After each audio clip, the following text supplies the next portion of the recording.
एक नई वीडियो के साथ आज मैं फिर हाजिर हूँ, आपका होस्ट और दोस्त विक्रांत जोशी। आपका स्वागत करता हूँ मेरे वी मास्टर में, जिसमें हम लेके आते हैं वर्ल्ड अफेयर्स और डिफेंस की दिन भर की टॉप खबरें। तो चलिए जान लेते हैं। हमारी टी शर्ट्स पे ऑफर चल रहा है। 300 और 350 रुपए में टी शर्ट्स आपके घर पहुंच जाएंगी और किड्स टी शर्ट 500 रुपए में 3 आपके घर पहुंच जाएंगी। स्क्रीन पे व्हाट्सएप नंबर दिया हुआ है, अपना ऑर्डर अभी बुक करें। अपनी सबसे पहली खबर की बात करेंगे। इंडियन आर्मी के नए ऑर्डर की तरफ से आ रही है, जो कि 6 और के 716 के लिए दे दिया गया है, जो कि एक असॉल्ट राइफल है।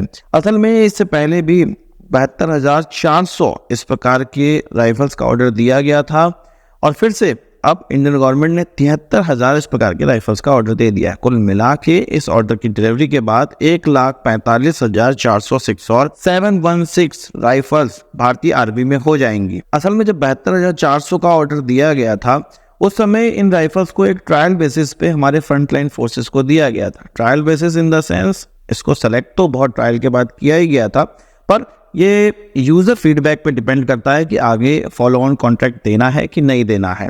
भारतीय सेना के जवानों के हाथ में जब ये राइफल पहुंची तो उनको बहुत ही अच्छा लगा। अच्छा फीडबैक होने की वजह से फिर से कंपनी को और लगभग उतनी ही क्वांटिटी का ऑर्डर दे दिया गया है, यानी कि 1,45,600 राइफल्स की हो जाएंगी अब।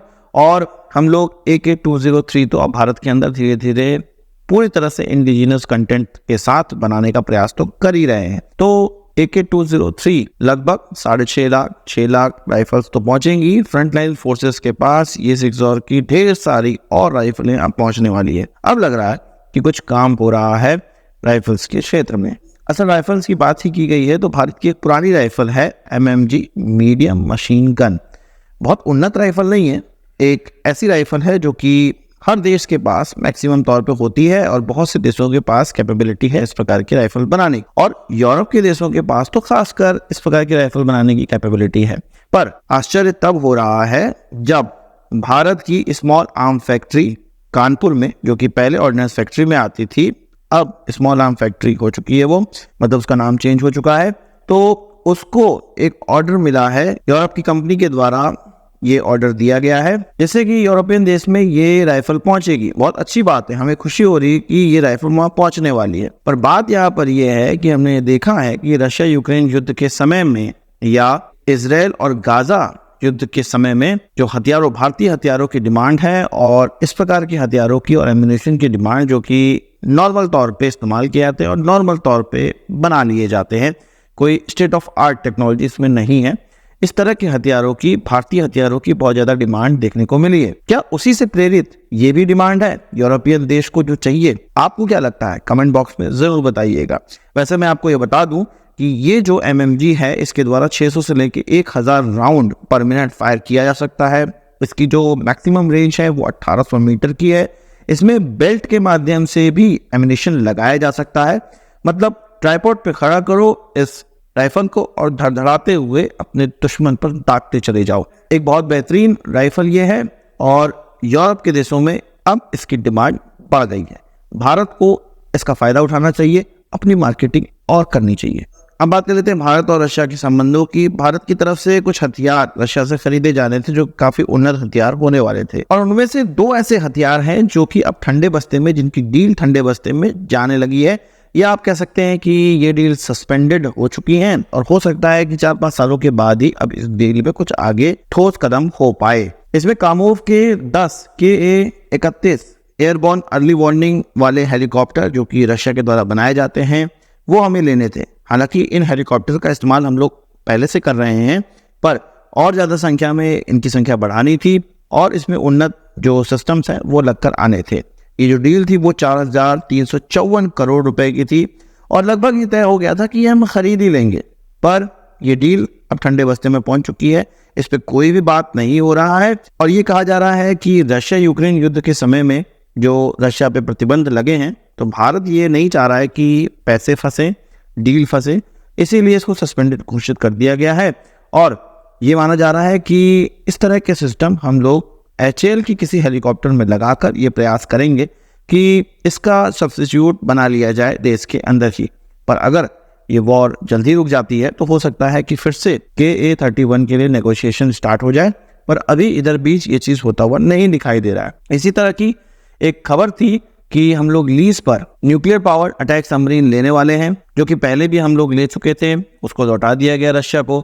फिर से नई सबमरीन हम लोग लीज पर लेने वाले थे और 2025 तक हो सकता था कि ये रिफिट होकर हम लोग को मिल जाए, पर चाइनीज वायरस, अब इसके बाद यूक्रेन रशिया युद्ध, इसके कारण 2025 तक ये देखने को नहीं मिल रहा कि इस सबमरीन डील के लिए या लीज वाली डील पर हम लोग कहीं आगे बढ़ने वाले हैं, और ना ही इस पर कोई बात हो रही है। कुछ भी ऐसी तेजी नजर नहीं आ रही, ऐसी कोई बात नजर नहीं आ रही कि जिससे ये क्लियर हो कि ये nuclear power submarine attack submarine Bharat lease पर ले या कब तक हमें ये लीज पर मिले। अगर अभी भी ये डील हो जाती है, इसकी पेमेंट की बात कर ली जाती है, तो भी 5 साल का समय लगेगा, पर पेमेंट की बात तो अभी तक हुई ही नहीं है, डील की बात तो अभी हुई ही नहीं है। इसके अलावा भारत ये भी सोच रहा है कि इसमें बहुमूल्य लगभग 1.5 बिलियन डॉलर का लगभग खर्च इसमें होने वाला है, 2 बिलियन डॉलर का खर्च भी इसमें हो सकता है। तो इस बहुमूल्य धनराशि को बचाया जाए और कुछ ऐसे प्रोजेक्ट्स में लगाया जाए जो कि 3-4 सालों में हमें जरूरत है। जब यूक्रेन रशिया युद्ध खत्म होगा तब देखा जाएगा कि उनसे बात करनी है, क्या करना है, इसमें आगे कैसे बढ़ना है, पर अभी फिलहाल जो फंड है उसको डाइवर्ट कर दिया जाए। हो सकता है भारत इस तरफ सोच रहा हो। आपका इस पर क्या कहना है कमेंट बॉक्स में जरूर बताइएगा। अब बात कर लेते हैं एक ऐसी घटना की जिससे कि लग रहा है कि कश्मीर के अंदर, जम्मू कश्मीर के अंदर जो अब नए चुनाव होने वाले हैं उसमें अमेरिकन हस्तक्षेप हो सकता है या अमेरिका उसमें काफी इंटरेस्टेड दिख रहा है। असल में अमेरिका के minister counsellor for political affair Graham Mayer, इसके अलावा फर्स्ट सेक्रेटरी ग्रे, ये दोनों ही नेशनल कॉन्फ्रेंस के वाइस प्रेसिडेंट के उमर अब्दुल्ला के ऑफिस पहुंचे श्रीनगर के अंदर, उनके घर के अंदर। और वैसे तो नेशनल कॉन्फ्रेंस की तरफ से ये कहा गया कि अमेरिकन जो ये डिप्लोमेट्स उनके यहाँ पहुंचे थे, उनसे ये बात हुई थी कि भाई तुम जो अपनी ट्रैवल एडवाइजरी है ना जम्मू कश्मीर के लिए, उसको चेंज कर दो और उसको फिर से रिलुक करो, उसको फिर से अवलोकन करो और ये कहो लोगों से कि जम्मू कश्मीर काफी सेफ है और लोग यहाँ पर आए, यहाँ के टूरिज्म को बढ़ाएं, पूरे विश्व से लोग यहाँ पर आना शुरू करें। उनका ये भी कहना था कि इन डिप्लोमेट से कहा उन्होंने कि पहले आप अपनी फैमिली से शुरुआत करें और जम्मू कश्मीर को बताएं कि काफी सेफ है और वर्ल्ड के लोग यहाँ पर पहुंचे।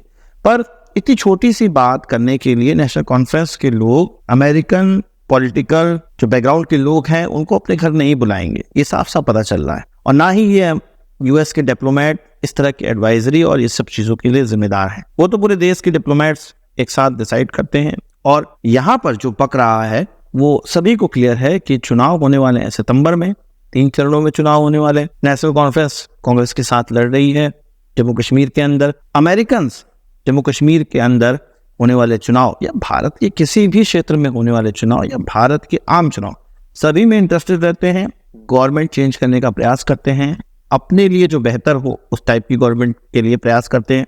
हो सकता है पैसों की लेन देन का चक्कर हो, कुछ भी हो सकता है, या जो नेशनल कॉन्फ्रेंस वाले कह रहे हैं वही हो, मुझे नहीं पता। पर ये जो मीटिंग है ये कुछ सुगबुगाहट तो जरूर दे रही है कि कुछ तो जम्मू कश्मीर के अंदर प्लानिंग चल रही है। आपका क्या कहना है इस पे कमेंट बॉक्स में जरूर बताइएगा। आज के इस वीडियो के लिए बस इतना ही। आशा करता हूँ वीडियो पसंद आया होगा, आपको एक बड़ा आंसर जरूर देंगे। इस वीडियो संबंधी सवाल सुझाव कमेंट बॉक्स में जरूर बताइएगा और यदि आपने हमारे चैनल सब्सक्राइब नहीं किया उसे भी कर लीजिए, क्योंकि हम इस प्रकार की वीडियो लाते रहते हैं। नमस्कार, थैंक यू, जय हिंद।